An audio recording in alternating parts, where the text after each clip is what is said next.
tama kayo dyan, Serena Trian. Dahil talagang comfort food ang ipapatikim namin sa inyo ngayon. So, Dave. Ano?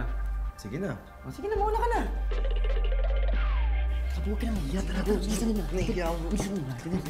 Oh, Dave, Prince, halika kayo. Ba't ayaw niyo pumasok? Nahihiya po kasi kami. Nahiya? Tatakot ka kaya? Ha, bakit kayo nahihiya? Ano ba kayo? Chill, relax lang. Halika. Naku, magsisisi kayo kapag hindi niyo natikman yung food dito sa Jeans Manila. Sige po. Sige po.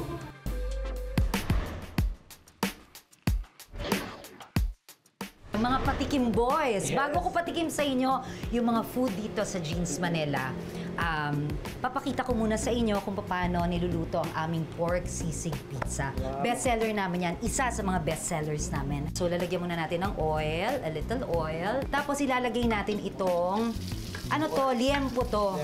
Bali, slab siya, liempo. Pagkatapos, lalagyan natin itong onions at saka, ayan, yung siling pangsigang. Naamoy na po namin yung bango. Naamoy nyo na ba? Baka ako naamoy nyo, ha? A little soy sauce. Saan po galing yung ganyang recipe? Ha? Ako gumawa nito, recipe ng family.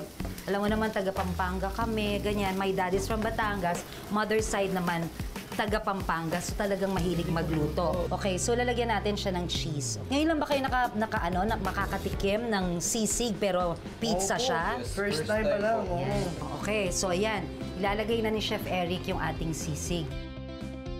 Tapos, saka natin ngayon lalagyan ng sibuyas. After niyan, lagay na natin yan sa oven para maluto na siya.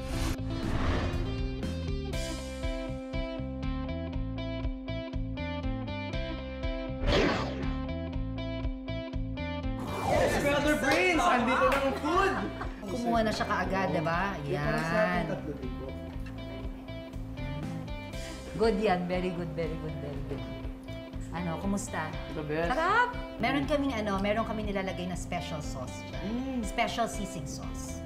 Tapos itong pangalawa natin, itong Bopis, isa rin sa mga bestsellers namin ito. Siyempre, dapat may rice yan. Kasi Bopis eh. Diba? Wala ng rice, sulit na. Talaga? Ito yung sinasabi kong daing na bangis. Ang tawag dito ni Tita Daria. At saka ni Tita Dexter. Totoo nga yung sa akin, Miss Jean. Sobrang pangis. Thank you. At saka pag kumain kayo dito sa Jeans Manila, parang ang nagluto lang nanay mo. Alam mo yun? Lutong bahay lang talaga siya. Ito, ating chicken relleno. So amazing. Wow! Amazing, ha? Wow! I almost forgot my name. Oh. Yes! Jeans Manila ang pangalan ng restaurant niyo. Eh, obviously, diba? Siyempre. Kasi, diba? dahil po naka-jeans kayo ngayon. Ano po bang mga beauty secret niya para i-maintain yung ganyang beauty? Ganon? O para po, Salamat para naman. kasi nasa 20. Wow! Bro. 20. Ano pang gusto? Ano pang, pahiram ng menu? Ano pang gusto mong orderin, ha? Sige, on the house, lahat. Libre, ha? Gusto ko yan. Okay. Hindi, basta happy ka lang. Happy ka, kontento ka sa life, diba? Para palaging maganda. Diba? A happy coming is a happy life. Yan.